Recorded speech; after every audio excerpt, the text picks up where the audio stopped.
I hardly know what to tell you about the next half hour, except that it has been reported as true by those to whom it happened. It has been investigated, and no one, as yet, has been able to explain it or disprove it.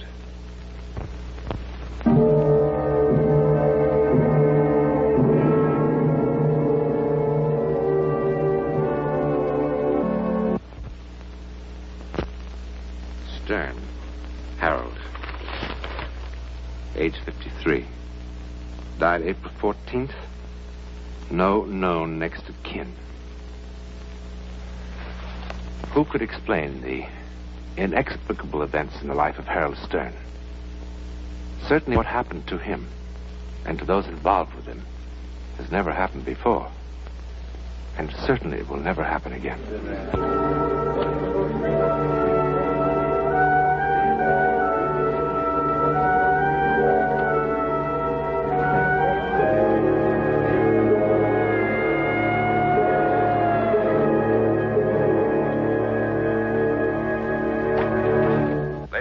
Once again, we repeat the special bulletin regarding Harold Stern.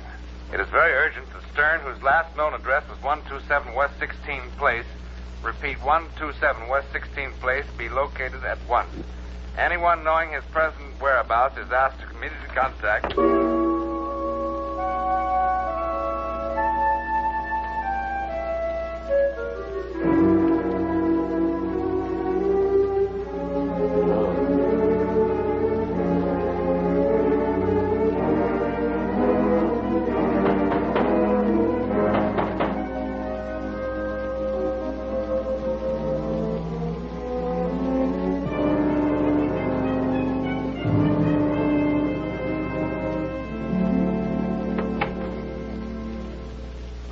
What a merry chase you led us.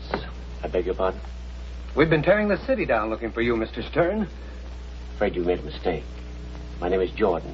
Frank Jordan. That's the name of the mailbox. No mistake, Mr. Stern. I'm Lieutenant Barry. Dyed your hair, comb it differently, but the description still fits. Why did you do that, Mr. Stern? I tell you, you made a mistake. I don't understand this. I don't understand you. I think you were public enemy number one. I'm telling you, you've made a mistake. All right, now cut it out, will you? Give me the lab. We traced you through some tax accountants you used to work for.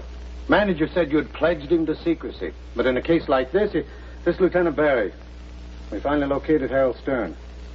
Yeah, we'll have him over at the hospital in 15 minutes. You will not. Get your coat, Mr. Stern. Pretty chilly outside. You can't tell me what to do. You can't treat me as if I was a criminal or something. Get out of my house. No. Wait a minute. I'm sorry. I guess I did barge in on you kind of impolitely, but this girl in the hospital is unconscious. She's liable to die any minute, unless she gets a transfusion. You have a pretty rare type of blood, Mr. Stern. The hospital told me you're the only known donor in this whole area. There has to be others.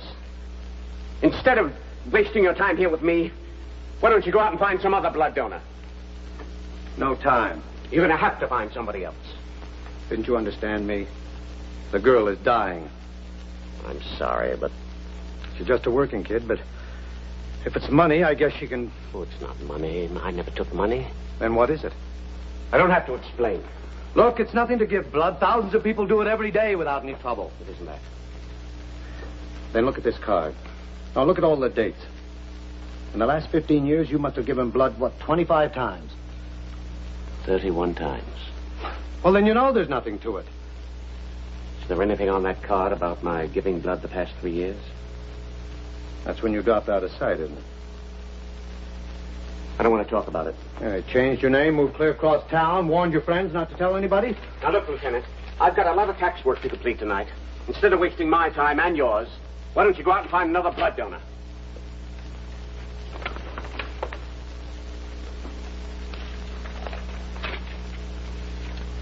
I see you sign these tax returns with this new name, Frank Jordan. I suppose you've changed it legally. Yes. Fine. Got a copy of the court records around? I mean authorizing the change? No. Where do you keep them? Bank vaults? Yes. Which bank?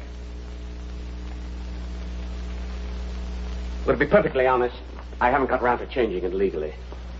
Well, what do you think of that? Signing a false name to tax returns? Look, those reports are absolutely accurate. I lean over backwards to have my clients file honest reports. The name's only a technicality. But the federal boys have some pretty strict rules about that. You can't believe Of course, that's their headache. All I've got to worry about is finding Harold Stern and getting him over to General Hospital. I get it. And if I give you the blood... It's like you say. If the reports are honest, the name's only a technicality. No! What kind of a crumb are you? I can't do it. I can't go through that again. It would kill me. I just can't do it. What's the matter with you? Don't What are you talking about? Don't you think I want to help the girl? Do you think I'm some kind of insensitive monster? Look, I'll show you what I'm talking about. Here. I have these clippings. Man slain in robbery. Drowned in pool. Inherits millions in surprise bequest. It was no surprise to me.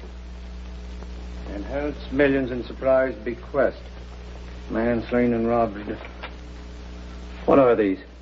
I gave my blood 5 times that last year. Those clippings related to 3 of them. There were 2 others. One of the 2 just got a divorce a few months ago. The other is doing well, thank God. I knew he would. What are you talking about? I don't expect you to believe me. Believe what? Something went wrong that year. Whenever I gave my blood, somehow I became involved in their lives. I knew in advance what was going to happen to them. You mean you knew this poor guy was going to drown in a pool? Yes. Yes. Well, not exactly. Well, did you or didn't you? Well, I knew something was going to happen to him. When or how or where. No, I didn't know that, but I knew that something terrible. I had a premonition. A voice.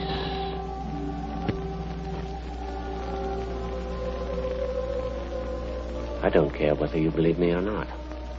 I don't care about anything but your blood. Now, come on. Get your jacket and let's go. No, can't you understand? I can't go on living with a thing like this. Knowing in advance something was going to happen to somebody. Oh, well, if it was something good, well, that's fine. But if it isn't and you can't do anything about it, it's a living hell. I just can't do it. I can't do it.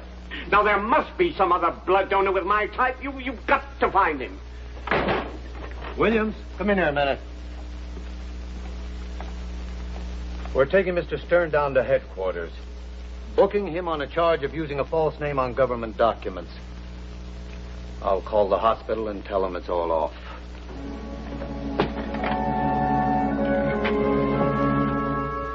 General Hospital.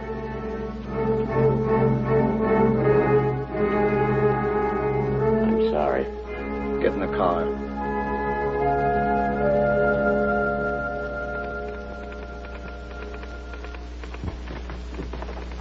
Oh, Mr. Wazinski, I'm Lieutenant Barrett. Yeah, they drove me right over. Is this the man? Yes. This is the girl's father. What kind of a cheap trick is this? So that's the call you made to the hospital to have him here, so I changed my mind? Well, it won't work. Look, mister, she's just a kid. She's just 19. I can't help her. She's all I got in the world. Her ma died when she was a baby. No! She's a sweet, good-natured kid. You want money? You tell me how much, and I'll go out and get it for you. I don't care what I have to do. No, it's not the money. Well, then what is it? Tell me, what is it? I have my reasons. Mister, she's dying. You don't want to let her die. She's dying. I can't. Make him do it. I can't make him.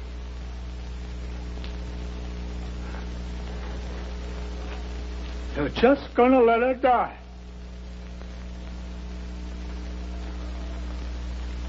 Murder her!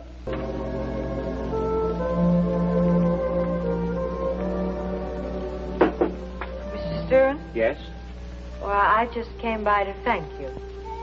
For what? Nothing. Just my life. I'm the girl who was in the hospital. Oh. I'm surprised to see you up and about so quickly. Quickly, almost a month. A whole month in that creep joint. How'd you find me? People in the lab. Well, they shouldn't have given you my name. There were no thanks necessary. Oh, modest. That's cute. Well, at least there's one thing that's rare about me, huh? My blood type. I am happy to see you up and about, miss. Lynn. Marta Lynn. Marta without the H. You busy? No. Won't you come in and have some coffee? I was just having some. I guess I could use some.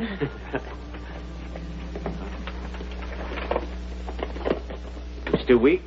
Oh, I'll live. Is your father taking care of you? Oh, you got quite a sense of humor. I beg your pardon? As soon as my old man found out I was going to live, zoom, off he went somewhere to celebrate. That's the last I saw of him. He seemed quite devoted to you. Oh, he's a big fake. Tears flow like wine, and wine flows like tears.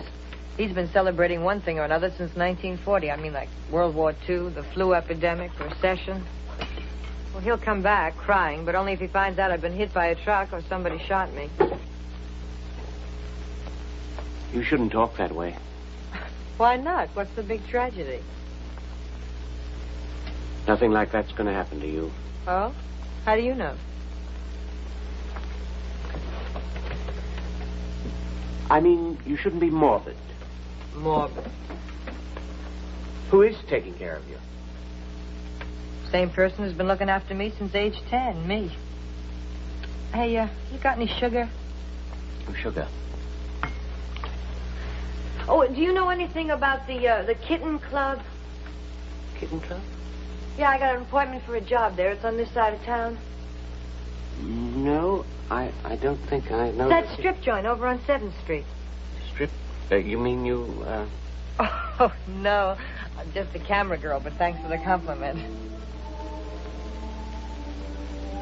It was nice of you to drop by. Well, thanks for the blood. I hope it brings me luck. I hope so, Miss Lynn. I hope so. You know, you're really very nice. And, it's not Lynn, it's Wazinski, like my old man. And, Martha with an H.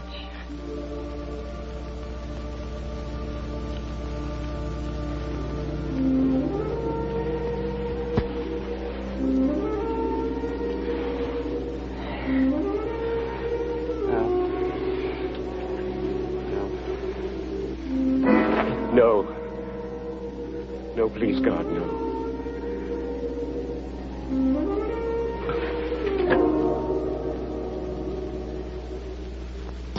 Yeah, George, that's right.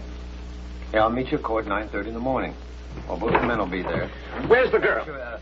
Just a second, George. Where's the girl, Lieutenant? What girl? Well, I don't know. She's still in the hospital, I guess. No, she's not there. She left a week ago. Where does she live? George, hold on a second. Look, Mr. Stern, are you all right? Something's going to happen, Lieutenant. George, I'll call you back in the morning, yeah. Lieutenant, that girl's going to die. Well, it happens to the best of us. So, I mean violently and soon.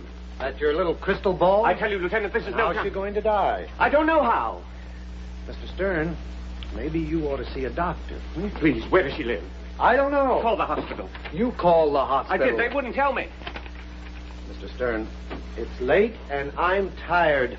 Look, Lieutenant, you came to me and made me do something I didn't want to do. You tricked me into it, and now you're involved, too.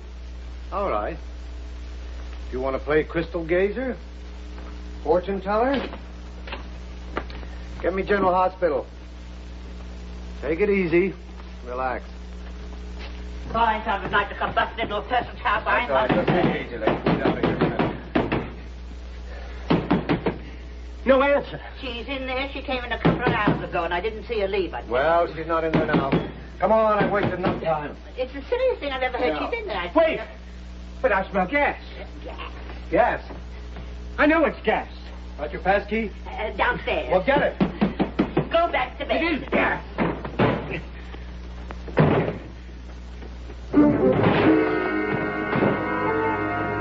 I told you something was going to happen. I told you. I told you. I knew it. I knew this would happen.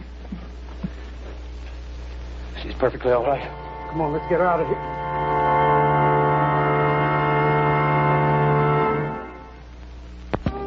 You look at that door, the landlady will absolutely kill me. What'd I tell you? She wants to see me first thing in the morning, see old heave-ho. You know, I wish you'd do me a favor and stop saving my life. You mustn't talk that way. Well, why can't you find yourself another hobby? Why don't you take up stamp collecting?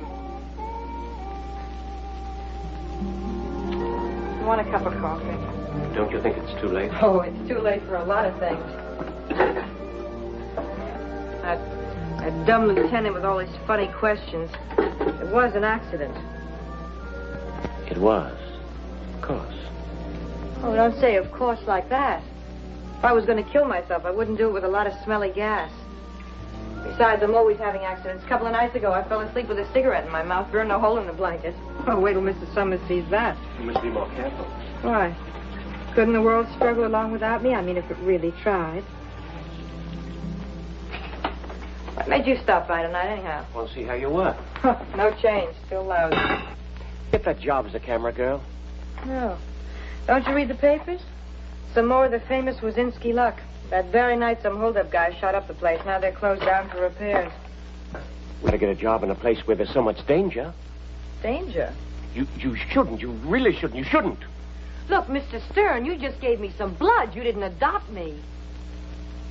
I'm sorry. Oh, I'm sorry, too. It's just that I'm not used to having somebody worry about me. It makes me nervous.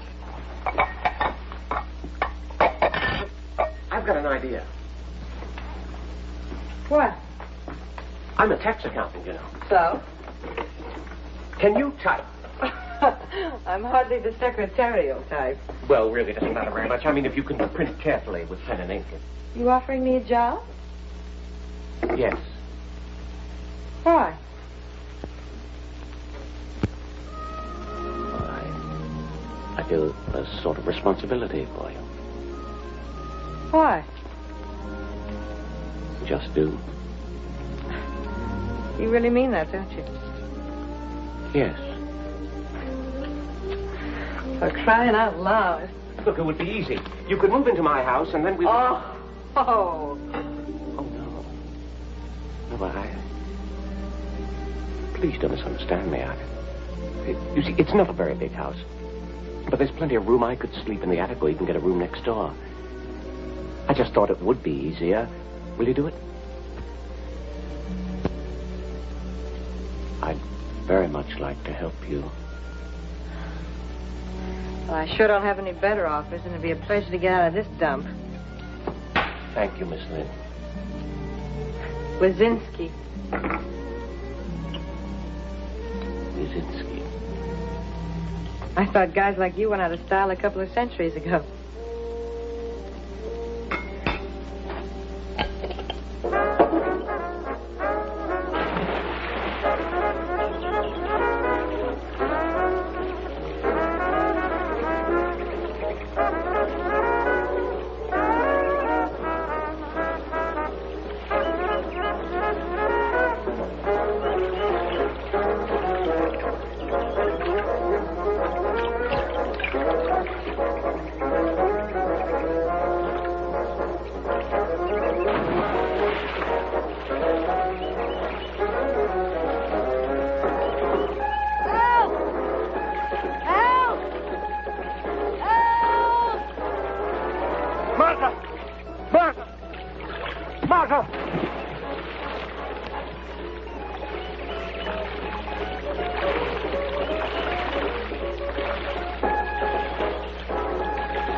Martha, I told you not to go swimming so soon after lunch.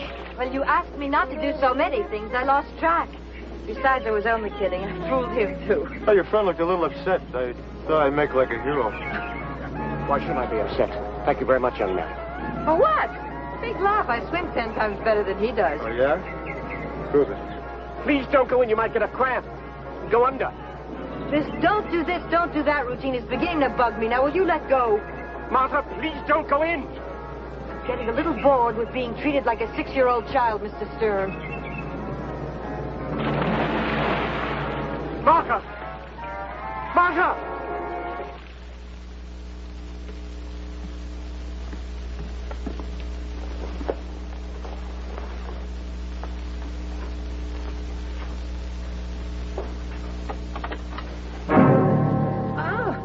Hi, Grandpa. I forgot my key. You remember old Fearless Fosdick? Where were you? We went for a drive. Fearless and me went for a little drive. You're both drunk. 100% super-duper trooper drunk. What are you doing driving when you were drunk? Don't you know it's dangerous? You want to end up in a morgue?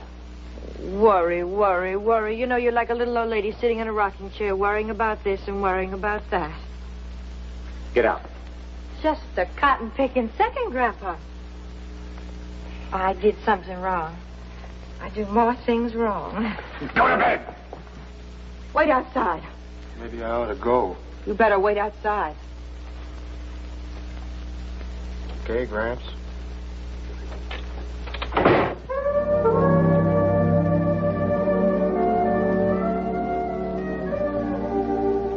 What's the matter with you? Always going out of your way to put yourself in danger? What big teeth you have, Grandpa.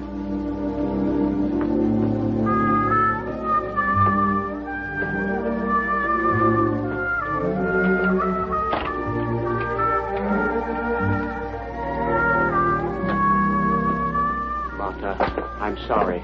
Did you believe it? At first I got a bang out of this kindergarten routine. Martha, if you'd only listened to me, perhaps I could explain what Oh, Mr. Sturm. All right. I'll show you.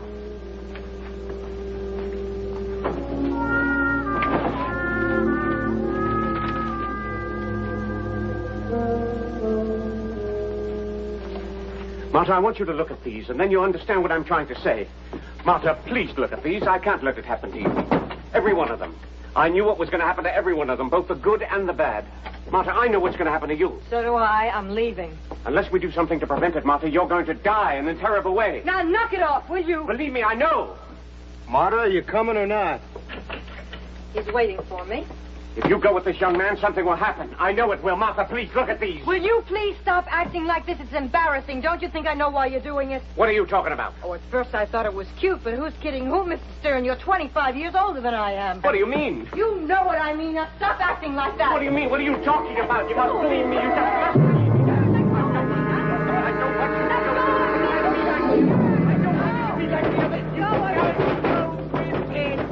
Martha died, violently, fulfilling Harold Stern's prophecy, though certainly not as he had expected. A few months later, Mr. Stern passed away in an asylum for the criminally insane, and there the matter ended. And yet there are those who still speculate about his fantastic power of clairvoyance. The woman who unexpectedly inherited a great fortune, the man who drowned, or his intuition that took him to Martha's room before the gas could kill her. Explain it we cannot. We can only wonder. Another enigma in the world that thus far remains one step beyond.